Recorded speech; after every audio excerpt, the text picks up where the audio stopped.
You've spent hours, days, and years making beats and earned almost nothing. Not enough money to make a living, not enough royalties to pay your bills, and that's pretty frustrating, right? Well, today I'm revealing how sync licensing can help you turn your music into a real paycheck, and it's easier than you think if you have the information that I'm sharing in today's video. Now, why should you listen to me? I'm the Zach Michael, and I'm the CEO of a publishing company called Elizabeth Music Group. And we have helped musicians create sustainable businesses through publishing and sync licensing. As a music producer myself, I've worked with brands like Pixar, Six Flags, and GQ, as well as many more, and sync licensing has changed my life and career. So let's get into a bunch of this information here. The first key to finding success through sync licensing is going to be thinking about the mindset that exists for the music in sync licensing. So in licensing, music supervisors, which are the people choosing which songs get used in TV, film, commercials, etc., aren't hunting for the next hot beat. They're trying to solve a creative problem. They have scenes in the movie to score. They have emotions that need to be conveyed and supported. They have a story that needs to be moved forward. They also have deadlines to hit. And when you understand that, and that's how these music supervisors think, everything changes. When you're creating music, instead of asking, is this track fire? Is this song fire? How do these vocals sound? Start asking, where would this song belong? Supervisors think in terms of scenes. It's super important to recognize that. Why is sync licensing so valuable? It's because the music amplifies the emotion of a visual. You got to keep that in mind as you're creating music for sync. A track or song that clearly defines an emotion or message and that fits perfectly to a scene will get chosen over something super flashy that distracts from the story, message, or emotion. Study sync briefs. Watch shows, TV, and film, and notice how music is used. Pay attention to the structure, the mood, and the pacing. Build music and create tracks that make supervisors' jobs easier. Because when your music solves a problem and adds to the visual, it becomes valuable. And valuable music gets sync placements and can create real income for you as a musician. One of the most important things that I see musicians do wrong, one of the biggest mistakes that they make in sync, is that they start pitching and sending random songs and hoping that something sticks. But music supervisors don't have the time to be browsing for surprises to maybe find something they like. They're looking for specific emotions. They have a job to do. They need to increase the emotion, the message, and the story of a visual, and they need music that can do that in a timely manner. They know the feeling that they're looking for before they ever hit play. They know that this scene in the movie is happy or chill or tense or uplifting. They need confident music. They need intimate music. They need sad music. They know exactly what they need for the scene. And that's why organizing your catalog of songs by mood and energy is going to matter so much. If a music supervisor opens your folder or playlist and they can instantly find specific types of music, whether that's warm acoustic, dark tension, feel-good pop, etc., you're already ahead of the game. Supervisors are on strict deadlines. They don't have time to dig through 200 untitled files or songs from one musician. If your music isn't clearly labeled and easy to navigate, it's getting skipped because they have tons of people sending the music, and enough people will have their music clearly labeled and easy to navigate, and it will be predictable with the type of emotion and music that this person is. Strong metadata is just as important as a strong melody and vocal. You want to include things like mood tags. What emotion is this song? The tempo, the instrumentation. What language are the lyrics in? Is it a male voice or a female voice? Just short descriptions that explain the vibe of the song or music in seconds. When you organize your music and catalog this way, your music will stop feeling random and start feeling professional. You're no longer just throwing songs or tracks into the void, hoping that a supervisor gets lucky and discovers it. You're offering exactly what they're looking for in an easy way for them. And when it's easy for them, they're going to come back for more. Because at the end of the day, the supervisor needs a bunch of music over their years of career within sync licensing. And they're looking for people that they can work with consistently who make it easy for them to do their job. Now we're going to talk about building real relationships. This is critical if you want to have long-term success in sync. If your goal is to make money through sync licensing multiple times and not just get lucky once or twice, you're going to need to build real relationships. One of the fastest ways to get ignored in sync licensing is going to be spamming DMs with links to your music.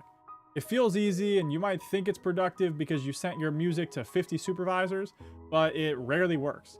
These supervisors are busy, overwhelmed, protective of their time, and usually don't just go through their DMs looking for new songs, right? They have certain protocols and procedures that they like to use. Real opportunities are going to come from relationships. The first thing you should do is to start by actually paying attention. Follow supervisors on social media and study their careers. See what shows, films, and brands they work with. Notice the types of music they use for their types of projects. Learn their taste and their style and the taste and style of the brands and companies that they work with. Having that insight is going to be gold. Then, once you know this, you can then start to engage authentically. Comment on their work, their project that they're working on, support from a genuine place. Build genuine relationships. You're not trying to pitch them your music. You're not trying to send links. You're just showing them respect. You're showing them how you are as a person, and you're trying to provide value to them without expecting anything in return. If you do this over a long enough period of time, you'll start building real, genuine relationships with these people. And now you're no longer just a random person in the future, but this supervisor actually has a relationship with you. And that will lead to real opportunities eventually. When the right moment does come, the right opportunity does come to reach out, it'll feel natural. You're not a stranger anymore. You're not just someone trying to send them music.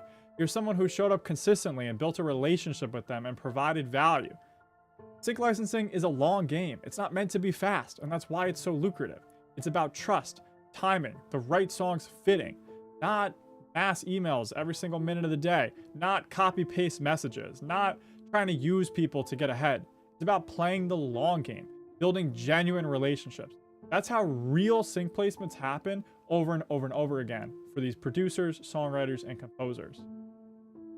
Now, once you do get those real, genuine relationships and you do get an opportunity and you get your first sync placement through that supervisor, it's important that you monetize smart, right? If your goal is to make money from sync licensing, you need to understand all the different monetization aspects.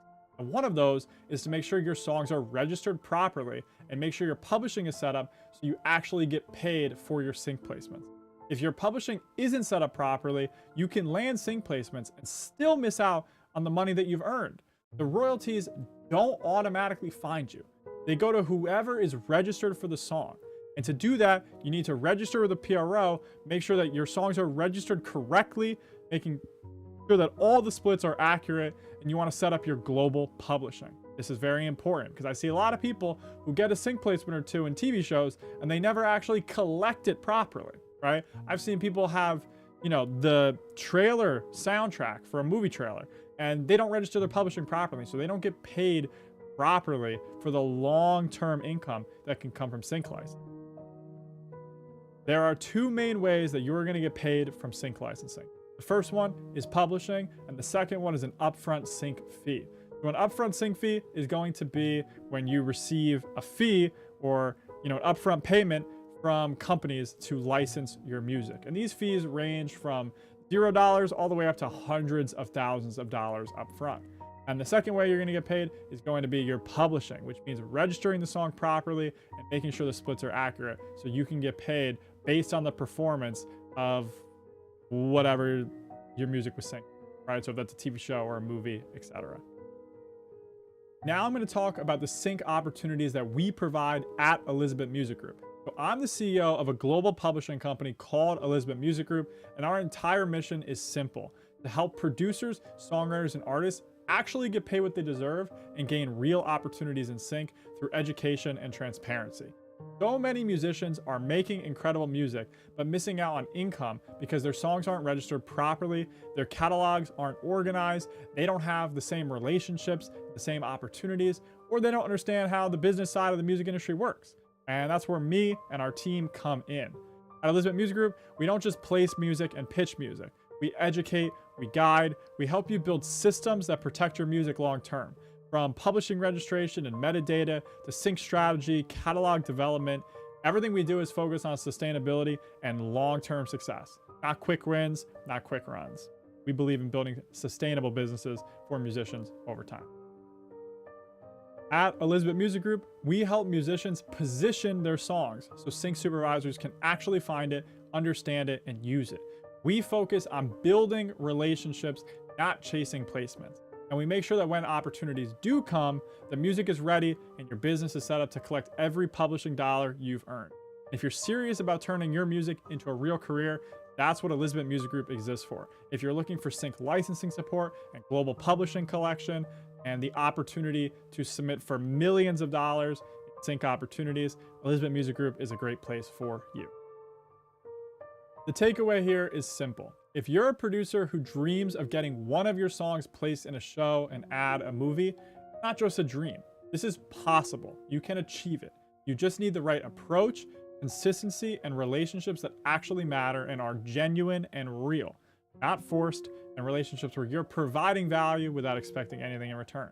When I first started in sync licensing over a decade ago, it was far from glamorous. I had one Afrobeat sync brief and 40 Afrobeat tracks I made that nobody really asked for. I spent hours learning what supervisors actually wanted, experimenting with structure, mood, and placement-ready mixes, and slowly I figured out how to make my music more usable for sync licensing. Now, years later, it's a full-time career, and I'm in a position to help other producers, songwriters, and artists navigate sync licensing the way I wish I had someone guiding me when I first started.